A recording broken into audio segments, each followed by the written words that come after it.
Meus amigos, então vamos lá, vamos retornar aqui nossa terceira sessão para finalizar as preliminares e entrar na matéria do defesa de direito e aí finalizamos a contestação. Vou compartilhar a tela novamente e nós vamos finalizar esse assunto. Bom, então como estava dizendo anteriormente, a conexão é quando existem duas ou mais ações tratando de fato comum sobre o pedido ou sobre a causa de pedir. Lembrando que causa de pedir é o quê? Fatos e fundamentos jurídicos, tudo bem? Isso é causa de pedir. Fatos e fundamentos jurídicos, e isso é causa de pedir. Então, um exemplo que eu dei para vocês foi um exemplo sobre uma ação discutindo-se a propriedade, discutindo-se uma busca e apreensão de um carro e eu entro com uma ação revisional deste carro. São dois processos, cada um caiu numa vara distinta, mas por se tratar do mesmo assunto, elas devem ser o quê? Conexas, elas têm que ser julgadas em conjunto, justamente para não ocorrer decisões desconexas, decisões totalmente diversas, né? Para realmente não trazer um prejuízo ainda maior para as partes. E por esse motivo, o que vai acontecer? Por esse motivo, esses processos deverão ser julgados em conjunto. E para acontecer isso, você deverá pedir uma preliminar de conexão. Sua Excelência, esse processo trata-se do mesmo assunto discutido na ação número tal, que tramita lá na vara X. Beleza? Ok? E aí, professor, quem que é competente? Torna a dizer, regra do artigo 59. É competente o processo que primeiro foi distribuído. Então, você vai ter que verificar. Primeiro foi distribuída a busca e apreensão ou primeiro foi distribuído a ação revisional? Ah, professor, foi a busca e apreensão. Então, lá onde tramita a busca e apreensão, deverá ser encaminhado esse processo revisional, porque será julgado em conjunto. Beleza? Inciso 9. Incapacidade da parte, defeito de representação ou falta de autorização. Pessoal, todas essas situações são situações de pressupostos de validade do processo. Pressuposto de constituição e desenvolvimento válido. Incapacidade da parte. Nós já estudamos isso no semestre passado. Incapacidade da parte são aquelas situações em que a pessoa é incapaz, ou absolutamente incapaz, ou relativamente incapaz. E em razão da sua incapacidade, ela precisa ser devidamente representada ou assistida. Vai ter que se verificar se ela é absolutamente incapaz ou relativamente incapaz. Mas o certo é que essa capacidade precisa ser regularizada. Professor, como que eu regularizo? Vai depender. É o menor? É. O pai ou a mãe deverá assinar. Deverá ser o representante legal. Não, professor, é um ébrio habitual. O ébrio habitual ele é relativamente incapaz. Então, a pessoa a qual o juiz determinou que seja o seu curador ou seu representante, né, deverá assistir. Entenderam? Então, tem que ser sanado a incapacidade. Se não for sanado, obviamente o processo será julgado extinto sem a resolução do mérito. Quem tiver com o vademécum na frente aí na mão, anota na frente desse inciso 9 aí do artigo 337, o artigo 76 do CPC. Tudo bem? Porque o artigo 76, ele fala isso, olha lá. Verificada a incapacidade processual ou a irregularidade de representação da parte, o juiz suspenderá o processo e designará prazo razoável para que seja sanado o vício. Tá? Então tá ali o artigo 76, complementa aí essa regra do artigo 337, inciso 9. Tá? Defeito de representação. O advogado não anexa a procuração dos autos. É um defeito de representação. Ok? Falta de autorização. Quando a lei determina que para determinado ato ser realizado é necessário que exista uma autorização específica. Ah, professor, me dê um exemplo. Outorga uxória. Abra lá o artigo 73 do CPC. Cadê o meu aqui? 73, olha lá. O cônjuge necessitará do consentimento do outro. O que é consentimento? Autorização. O cônjuge necessitará do consentimento do outro para propor ação que verse sobre o direito real imobiliário, salvo quando casados em regime de separação absoluta de bens. Então, ele entrou com o processo discutindo a propriedade de um apartamento, mas ele é casado em regime de comunhão universal de bens. Significa que ele precisa da autorização da sua esposa, ele precisa do que chamamos de outorga uxória, ou também conhecido como autorização marital. Se ele não tivesse, não preencher esse requisito, e você, obviamente, como advogado do réu, atento, você vai pedir a extinção do processo por falta de autorização, por falta de outorga uxória.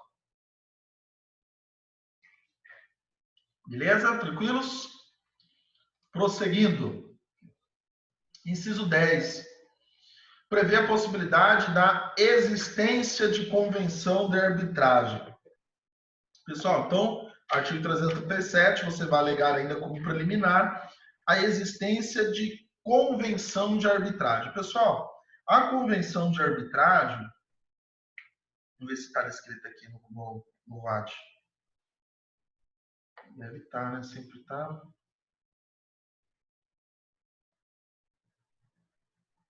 Ah, tá. Ó, no Vademecum está escrito embaixo do inciso 10. A lei da arbitragem, a lei 9.307 de 1996. Lei 9.307 de 1996. Pessoal, convenção de arbitragem é uma das formas de resolução de conflitos alternativos. Tudo bem? Volta lá no CPC, lá no início, artigo 6º do Código de Processo Civil. Artigo 6º, Código de Processo Civil.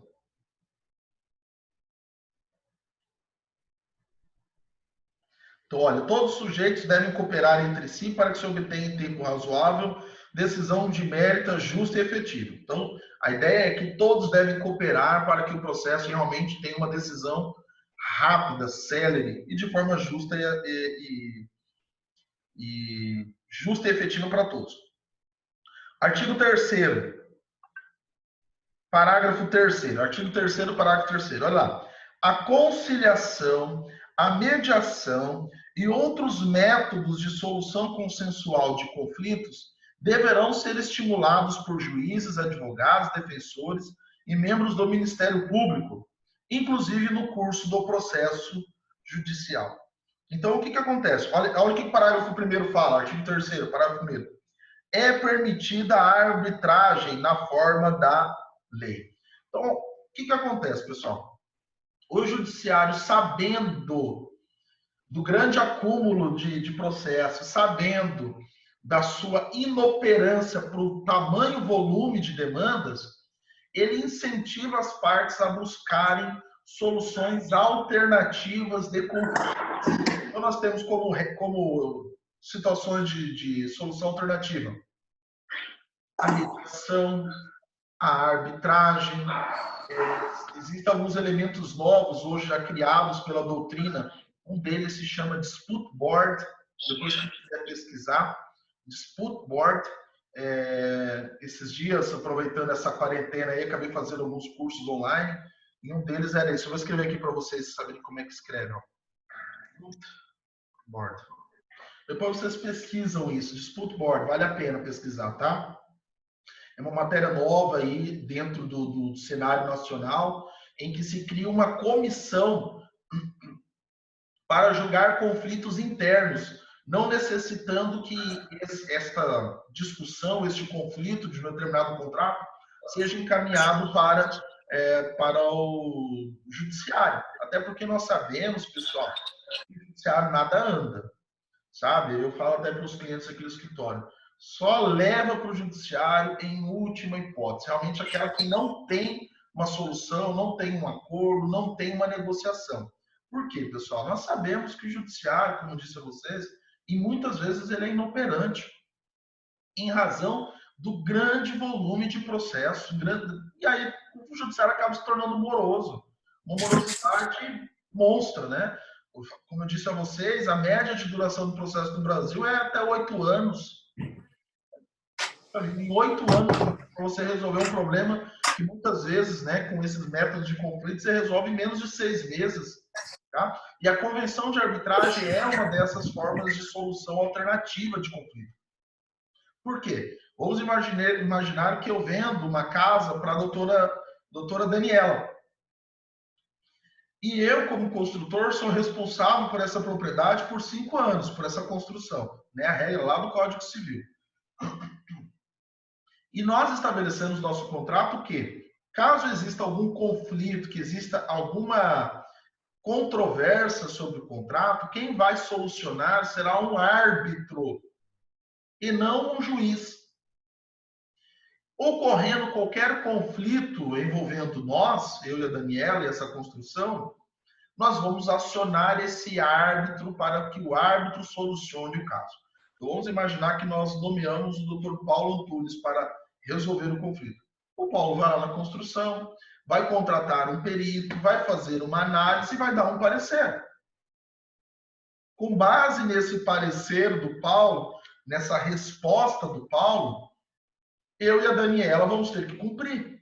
Porque a decisão de um árbitro equivale a uma sentença judicial. Tanto é que, primeiro, não cabe discussão judicial quando existe convenção de arbitragem. Por quê? Porque o judiciário não é competente para julgar a causa. Haja vista que existe um árbitro já definido pelas partes anteriormente. Tudo bem? Segundo, a arbitragem é infinitamente mais rápida.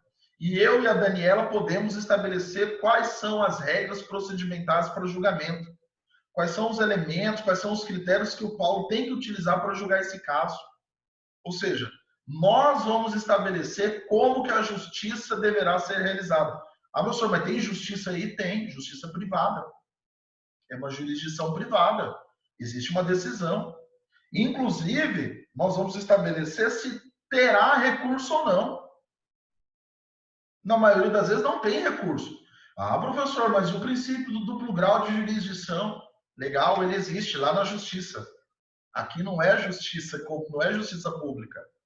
Não cabe recurso, não tem duplo grau de jurisdição.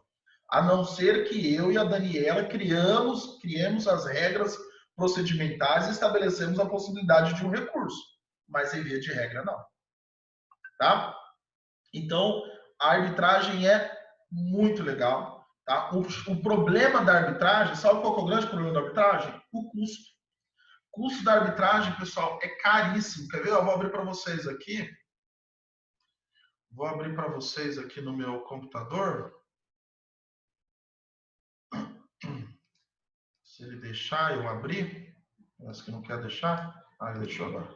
Ó, vou abrir para vocês aqui, ó, uma página que fala sobre o custo FESP, custas arbitragem. Olha lá. Uma das maiores câmaras de conciliação, mediação e arbitragem do país, é lá de São Paulo, tá? Fiesp. Paulo, tá visualizando minha tela aí? Não? Espera aí. Calma aí. Você visualiza a minha tela. Agora. Agora sim. Então, olha só, pessoal.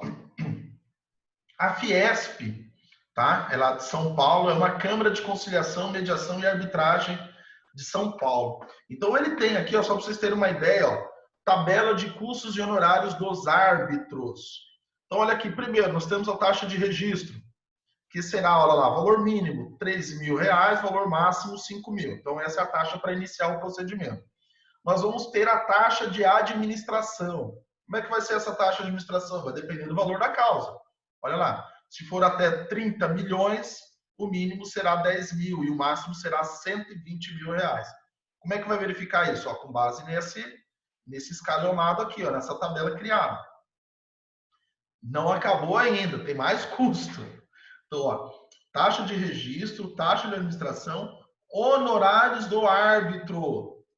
Como é que vai ser, professor? Quanto que eu vou pagar de honorários do árbitro? Vai depender. Vai depender do valor, do tempo mínimo. Quantas horas o árbitro vai prestar serviço? A maioria das regras do árbitro é por hora. É igual a regra lá dos Estados Unidos. O advogado dos Estados Unidos ganha por hora, muitas vezes. E não pelo serviço, mas sim por tantas horas que ele realiza. Ah, professor, mas como que eu vou controlar isso? Existem inúmeros programas, inúmeros softwares que faz essa contagem de minutos e segundos de prestação de serviço. Você consegue controlar tudo isso, você consegue ter esse acesso a essas informações, que inclusive na maioria das vezes é tudo gravado, para justamente comprovar o serviço prestado. Aí nós temos aqui ó, outra tabela sobre o valor da causa e os honorários, quando não for por hora, né? Quando for pelo serviço, tá? E aí nós temos ainda as demais despesas. Então, como eu disse a vocês, nós vamos pagar aqui a taxa de registro, a taxa de administração, mais os honorários do Paulo e mais as despesas do processo. Ah, professor, como assim despesa? Ah, despesa em geral, para tramitação, para o tribunal, o arbitral. As despesas para o laudo pericial, o Paulo contratou um engenheiro para dar um laudo pericial, tudo isso vai ter que ser arcado por alguém. E aí, professor, quem que arca? Vai depender o que eu e a Daniela estabelecemos. Nós estabelecemos que ambos devem arcar até o final e aquele que perder deverá ressarcir o outro. Ou se não tiver essa regra, eu como autor, eu que estou entrando, eu arco com essas despesas iniciais, mas se eu ganhar, a Daniela vai ter que me restituir tudo isso. Tudo bem?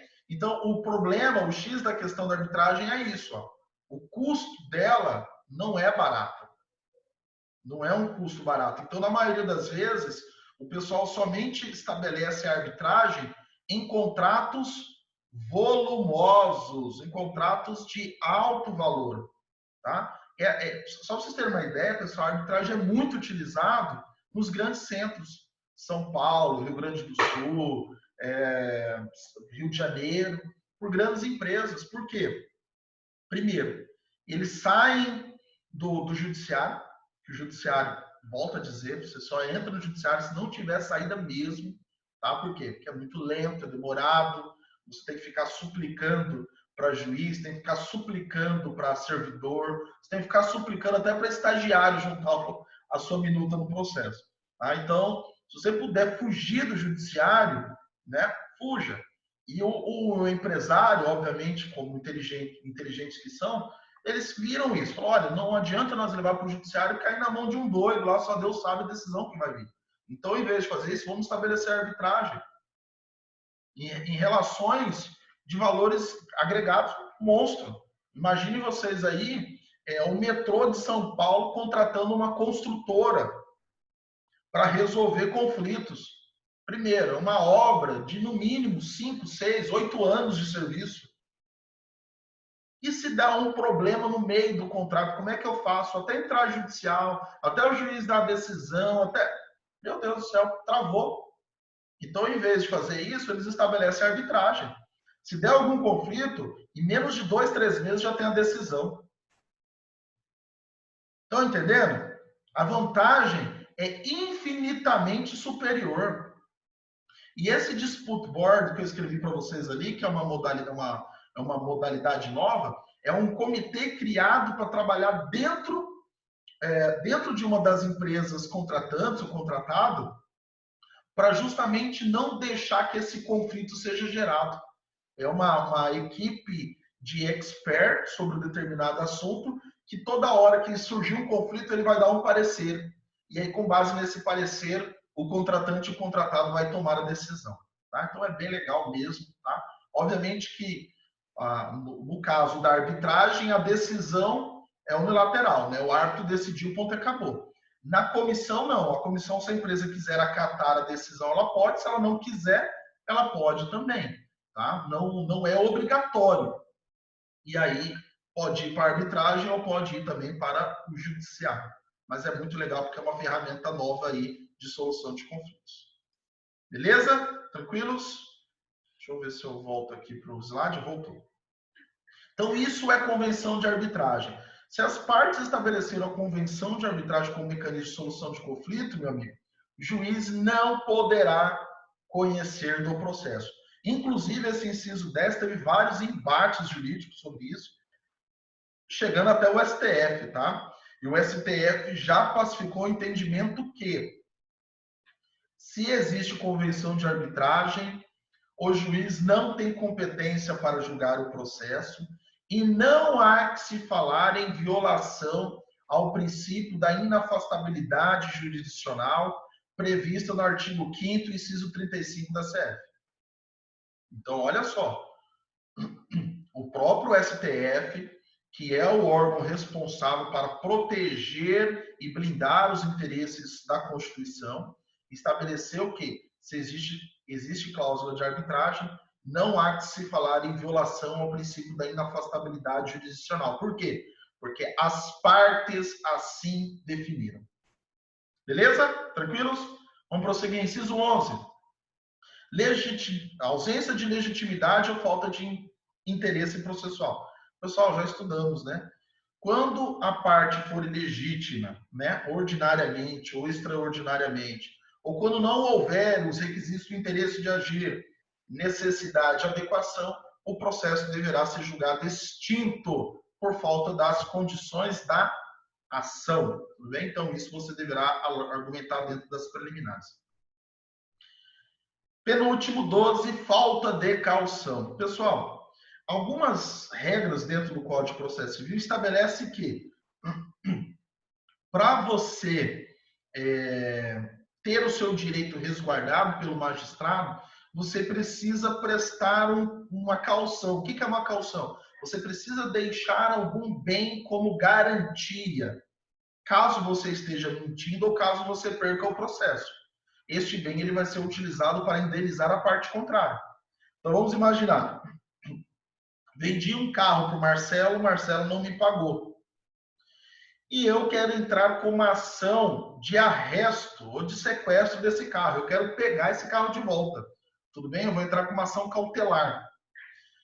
O juiz ele fala, vou deferir a sua cautelar, só que é o seguinte, eu quero uma garantia. Eu quero que você deixe aqui um outro carro, uma casa, um terreno como garantia de quê? De que, primeiro, você está me falando verdade que o Marcelo não cumpriu com o contrato. Porque se você estiver mentindo e eu dar uma ordem liminar para buscar o carro do rapaz, ele ficar sem carro, ter prejuízo, ficar sem trabalhar, este bem que você deu em garantia, eu vou mandar a leilão, vou vender e vou indenizar o rapaz. Então eu vou definir sua liminar, mas eu quero uma caução antes. Eu quero uma garantia, tá? Então, o artigo 300, lá e seguintes do CPC, que vocês vão estudar em processo civil 4, estabelece inúmeras situações em que o código exige caução, exige garantia para que o processo siga adiante.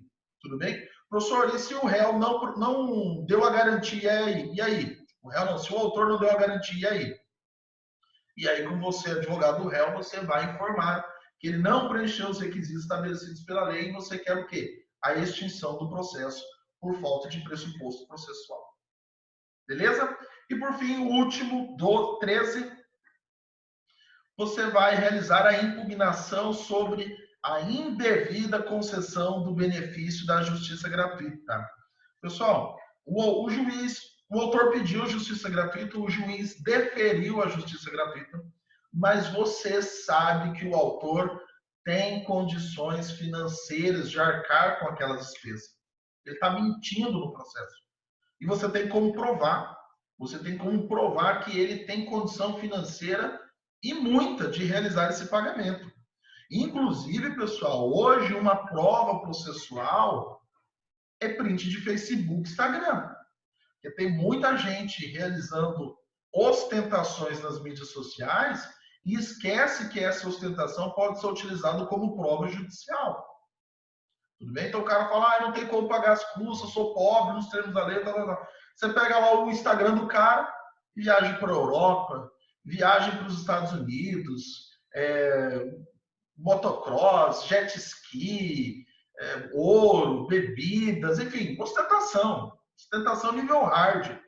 O juiz, opa, negativo, meu querido. Como é que você tem todo esse nível de qualidade de vida? De onde está tirando tudo isso? Um cara que ganha 2 salários mínimos não consegue viajar para a Europa, não, meu amigo. Não consegue ter jet ski. Ah, mas é amigo meu. Ah, pera lá, né? Pera lá, explica essa história melhor. Como é que você viajou tanto? Com 2 salários mínimos você não consegue manter esse padrão de vida, tá? Já ocorreu nós aqui no escritório, nós atuamos de direito de família aqui, mais para clientes nossos já do escritório, porque a nossa advocacia é uma advocacia empresarial. Mas muitas vezes acaba por situações, né? Alguns clientes passando por algumas situações peculiares, divórcio, separação, dissolução, inventário. Então nós atuamos mais nessa área, né? Mas já ocorreu situações aqui, inclusive em ação de alimentos, né? Nós defendemos os interesses da alimentante, da alimentada, aliás, né? Da esposa, da genitora, e em que o marido realizava uma ostentação violenta nas redes sociais. E nós não tínhamos nenhum documento que comprovava a renda dele, mas nós tínhamos vários prints de Facebook. Na época, o juiz era o Dr. Kleber, da Quinta Vara Civil. Nós fizemos um pedido de uma pensão alta, tá? Um valor ali expressivo de pensão, e o juiz deferiu a nossa liminar somente com base nos prints que nós anexamos. Então, veja, print de rede social, mídia social, é prova? É prova, sim. Tem que tomar cuidado com o que nós postamos aí nas mídias, que isso pode ser utilizado contra nós. E com certeza no processo será utilizado, tá? Bom, então isso daqui nós encerramos as preliminares. Tudo isso que nós falamos deverá ser arguido antes da matéria de direito propriamente dito. Tudo bem? Então, professor, eu analisei o processo aqui, não tem nenhuma dessas preliminares que o senhor falou. E aí? E aí que então você vai abrir um tópico chamado do mérito dentro da sua contestação. E dentro do mérito nós vamos arguir duas espécies. A matéria de defesa direta do mérito, ou também conhecido como matéria de defesa de direito propriamente dito, em que você vai atacar tópico a tópico do que o réu, o autor, disse na sua inicial. Então vamos imaginar, a Ana Cristina abriu um processo contra a doutora Juliane, tudo bem? E abriu lá pedindo dano material, dano moral, dano estético. A Juliane, obrigatoriamente, né, sob pena de presunção de veracidade, aquilo que ela não impugnou, deverá impugnar o dano material, o dano moral e o dano estético. Ela vai abrir 2 tópicos impugnando um por um. Isso se chama defesa direta do mérito. Ela vai trazer, ela vai atacar todos os fatos e fundamentos que a Ana disse lá na sua inicial. Inclusive, ela é obrigada a fazer, porque se ela não fizer isso, vai se presumir que aquilo que ela não impugnou, aquilo que ela não contestou é verdade. Tudo bem? E nós temos a defesa indireta do mérito. E a defesa indireta do mérito é preenchida por 3 requisitos. Primeiro, quando existirem fatos impeditivos. Pessoal, fatos impeditivos são aquelas situações em que o contrato foi celebrado, entretanto, este contrato ele não tem validade jurídica. Por que ele não tem validade jurídica? Porque quando ele foi celebrado com algum vício de consentimento. Ou porque a pessoa era menor. Vamos imaginar que uma loja vende algo para um menor de idade, com 13 anos, 14 anos. E o menor assina uma nota promissória. Pessoal, essa nota promissória tem validade jurídica? Pode ele executar esse menor? Pode ele negativar o nome desse menor? Não pode. Mas, professor, mas por que não pode? Porque existe um vício nesse instrumento. O vício é, o incapaz não tem capacidade para celebrar negócios jurídicos. Isso é básico dentro do direito. Esse negócio jurídico que ele celebrou é inválido, não pode. Tudo bem? Então, por esse motivo, caso ocorra uma situação dessa, você vai alegar o quê? Fato impeditivo. Fala, excelência, esse negócio jurídico não é válido, haja vista que foi celebrado com menor, não devidamente representado e muito menos assistido. E por esse motivo é inválido o negócio jurídico. Tá? E existem outros fatos impeditivos, como dolo, erro, fraude, coação. tá? Entre outros. Então, toda vez que se verificar um fato impeditivo, deverá ser arguido dentro da matéria indireta do mérito. Fatos extintivos do direito são aquelas situações em que o negócio jurídico foi celebrado, tudo transcorreu como de esperado, mas o negócio jurídico já está extinto. Mas, professor, mas como que ele está extinto? Ocorreu o pagamento. Vamos imaginar uma situação. O seu cliente pega um dinheiro emprestado no Banco do Brasil, uma linha de custeio para um plantio, e aí esse pagamento era para ser realizado em 4 safras. Ele realiza o pagamento em 3 safras. Ele antecipa o último pagamento, paga tudo certinho. Beleza, tá tranquilo, tudo pago, tá com o recibo em casa. Quando ele menos espera, eis que o Banco do Brasil entra com uma ação de cobrança, uma ação de execução da 4ª parcela. Professor, mas acontece isso? Pasmem vocês, acontece. Descontrole por algumas financeiras, né, instituições financeiras, é tamanho que eles acabam, em algumas situações, cobrando dívidas já parcialmente pagas ou até totalmente pagas. Tá? Já peguei casos aqui no escritório em que ocorreram situações como essa. E aí, professor? E aí você tem que montar a defesa, obrigatoriamente, e dentro da defesa você alega, excelência, não há que se falar em pagamento. Não há que se falar em cobrança. Por quê? Porque isso já foi pago, está aqui os comprovantes. Este fato que ele está falando aí já está extinto porque foi devidamente adimplido a dívida. Tá? Inclusive, nessa situação, caberia, que nós vamos explicar na nossa próxima aula, uma reconvenção de pedido de indenização por danos materiais e morais. Materiais porque o artigo 940 fala, né? Todo aquele que demanda por dívida total ou parcialmente já paga deverá restituir o valor, inclusive se comprovado em má-fé, deverá restituir em dobro. Tá? Então, fatos impeditivos, toda vez que verificou pagamento, confusão patrimonial, prescrição, enfim, haverá o fato extintivo. Fato modificativo, ocorreu alguma alteração ou sobre o objeto ou sobre as pessoas do contrato. Tudo bem? Imagina a situação em que celebra um contrato com o Paulo sobre uma prestação de serviço X, mas ou celebra um contrato com o Paulo me deve um valor. Tudo bem? Só que esse valor que ele me deve, eu faço uma cessão de crédito e falo, Paulo, você não deve mais para mim. Você agora deve para o Marcelo Suzuki. Faço uma cessão de crédito certinho, ele é devidamente intimado, cientificado de todos os atos. E posteriormente eu entro com o processo contra o Paulo cobrando o valor da dívida. O Paulo, opa, Edmo, você não é parte legítima, porque ocorreu uma modificação aqui. Você não é mais o credor agora é o Marcelo, não é mais você. Lembra que você me cientificou, que você transferiu o crédito? Verdade. Então ocorreu um fato modificativo, tudo bem? E existe também um fato modificativo de forma objetiva, quando altera-se o objeto propriamente dito. Né? Isso ocorre muito em dívidas fiscais, pessoal. Tá? Aquela situação em que seu cliente é executado pela PGE ou pela PFN, mas a dívida está devidamente parcelada. Ocorreu um parcelamento administrativo lá no órgão competente. Opa, você vai fazer a defesa e dentro da defesa você vai falar, excelência, existe o parcelamento da dívida, existe um fato modificativo. Ele está alegando que a dívida está em aberto, mas não está, porque foi parcelado. Tranquilos? Então, tudo isso deverá ser arguido dentro da matéria de mérito da defesa. Tá? Nós temos a matéria de mérito direto, que é quando você vai atacar item a item, tópico a tópico da inicial, e nós temos a matéria de defesa indireta, que são essas situações de fato impeditivo, modificativo ou extintivo do direito do autor. Tá? Então, o artigo 350 fala isso, né? Fato impeditivo, modificativo, extintivo. Nós temos aqui os princípios, nós já falamos rapidamente aqui. O princípio da impugnação específica, né? É necessário que a parte impugna, né? Conteste detalhadamente todos os tópicos, todos os fatos trazidos na inicial, não podendo fazer por negativa geral, exceto quem pode fazer por negativa geral. Advogado dativo, curador especial e defensor público.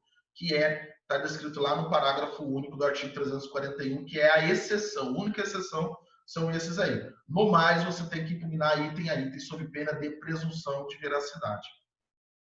E o princípio da eventualidade, que também é conhecido como princípio da concentração dos atos de defesa, significa que você deve fazer dentro da sua defesa, deve trazer dentro da sua defesa todas as matérias atinentes ao caso. Porque se você não o fizer, você não poderá realizá-la posteriormente. Vai ocorrer o que chamamos de preclusão consumativa. Então você tem que contestar, você tem que alegar todas as matérias de defesa naquele ato. Você não pode, professor, eu tenho uma estratégia, vou deixar para falar isso depois. Você não pode trazer inovação para o processo. Tudo bem? Você tem que contestar e trazer todas as matérias ali, naquele momento. Tá? Posteriormente, o juiz não irá reconhecer porque é uma tese nova e isso não é admitido no ordenamento jurídico. Pessoal, era isso que eu tinha para vocês para hoje. Esse material já está disponibilizado para vocês. Obrigado aí por me aguentarem aí quase que mais de 1h30. Nossa, deu mais, quase 2 horas. Obrigado pela paciência de vocês. Bom estudo a todos. Na nossa próxima aula, então, nós vamos falar sobre reconvenção. E depois eu mando para vocês também as atividades que eu acabei não enviando essas últimas aí, mas envio para vocês até amanhã. Tá bom? Deixa eu voltar aqui, encerrar o compartilhamento. Pessoal,